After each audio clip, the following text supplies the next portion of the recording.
के हाथरस में बिटिया के साथ हुई हैवानियत के मामले में इलाहाबाद हाईकोर्ट की लखनऊ खंडपीठ में सुनवाई के लिए सोमवार करीब 11 बजे पीड़िता का परिवार लखनऊ पहुंच गया।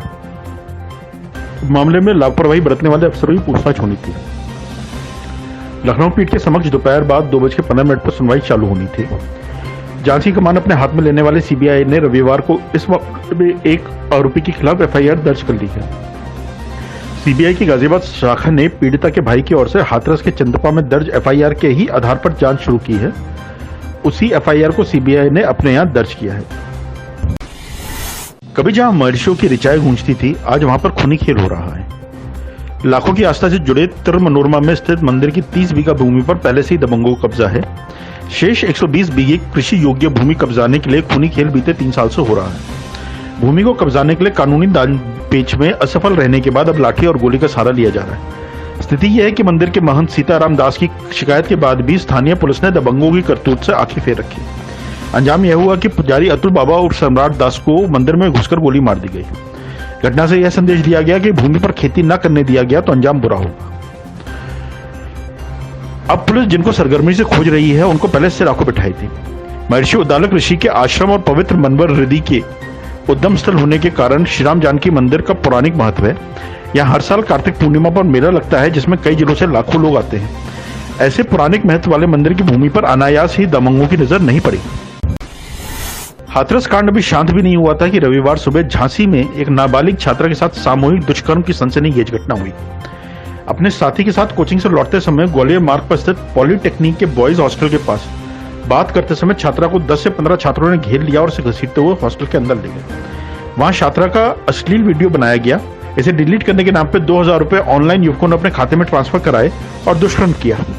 मौके पर पहुंचे सिपाही को देखकर छात्र फरार हो गए। पुलिस ने मुख्य आरोपी भरत और रोहित सैनी समेत 8 आरोपियों को गिरफ्तार कर लिया है। स्टेट इंटेलिजेंस अभिसूचना विभाग सरकारी विभागों में भ्रष्टाचार के मामलों में पूरे प्रदेश से इनपुट जुटा रही है। उच्च स्तर के निर्देश पर पहली बार इस तरह का काम खुफिया विभाग को सौंपा गया है। इंटेलिजेंस के लोग दफ्तरों में जाकर संबंधित रिकॉर्ड की कॉपी ले रहे हैं और गड़बड़ियों में लिप्त कर्मचारियों से पूछताछ भी कर रहे हैं। इससे कर्मचारियों में खलबली मची हुई है। दरअसल अब तक स्टेट इंटेलिजेंस कानून व्यवस्था से संबंधित मामलों में ही दखल देती रही है, लेकिन समाज कल्याण विभाग में मृतक आश्रितों की नियुक्तियों में घपला सामने आने के बाद इंटेलिजेंस भी सक्रिय हो गई। इंस्पेक्टर स्तर के अधिकारियों ने समाज कल्याण निदेशालय जाकर संबंधित संयुक्त निदेशक से 20 साल में हुई नियुक्तियों का ब्यौरा हासिल किया। बहुजन समाज पार्टी की राष्ट्रीय अध्यक्ष मायावती ने गोंडा में एक मंदिर के पुजारी पर जानलेवा हमले की कड़ी निंदा की है। उन्होंने प्रदेश सरकार से साधु संतों की सुरक्षा बढ़ाने की मांग की है। मायावती ने सोमवार सुबह ट्वीट के जरिए प्रदेश की कानून व्यवस्था पर सवाल उठाए। उन्होंने कहा कि राजस्थान की तरह यूपी में गोंडा जिले में मंदिर के पुजारी पर भू माफियाओं द्वारा जमीन पर कब्जा करने के इरादे से किया गया जानलेवा हमला अति शर्मनाक है। इससे साफ है कि संत की सरकार में अब संत भी सुरक्षित नहीं है। इससे खराब कानून व्यवस्था की स्थिति और क्या हो सकती है। हैवानों के आगे गिड़गिड़ाती रही छात्रा, भैया भैया कहकर पैरों में गिरी, लेकिन नहीं पसीजा किसी का दिल। हाथरस कांड के बाद भी पुलिस प्रशासन की नींद नहीं टूटी है। झांसी में दिन दहाड़े शहर के बीचों बीच सरकारी पॉलिटेक्निक कॉलेज के हॉस्टल में कानून व्यवस्था और सुरक्षा के तमाम धावों की धज्जियां उड़ा दी गई। कोचिंग से लौट रही छात्रा अपने दोस्त से बात कर रही थी। इसी बीच पॉलिटेक्निक के करीब 10 से 15 छात्र दरिंदों की तरह उसे हॉस्टल में खींच के ले गए।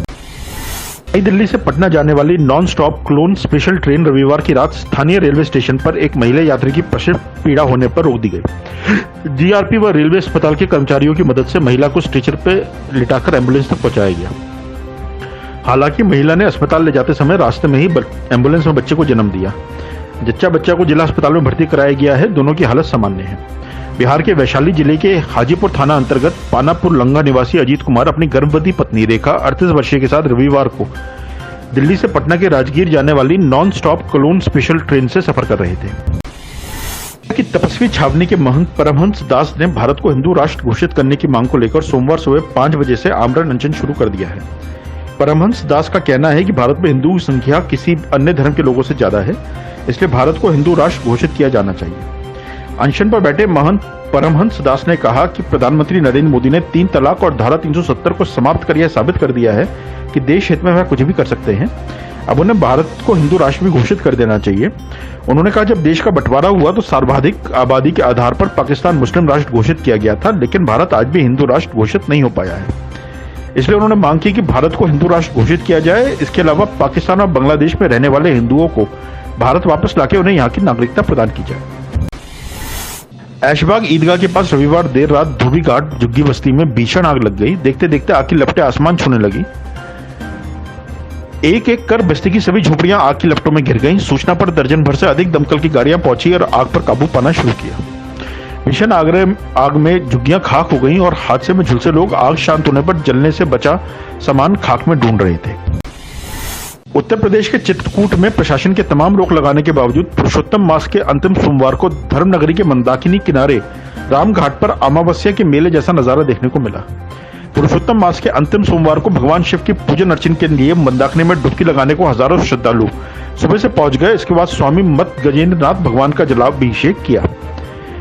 कामतनाथ भगवान की परिक्रमा में भी श्रद्धालुओं की भीड़ उमड़ी। कोरोना संक्रमण के चलते लॉकडाउन के बाद रामघाट पर इतनी भीड़ पहली बार देखी गई है। जिला प्रशासन ने सामाजिक दूरी बनाए रखने और मास्क पहनने के लिए सबको जागरूक किया। लेटेस्ट खबरों से जुड़े रहने के लिए देखें हमारा YouTube चैनल, करें लाइक, शेयर, सब्सक्राइब।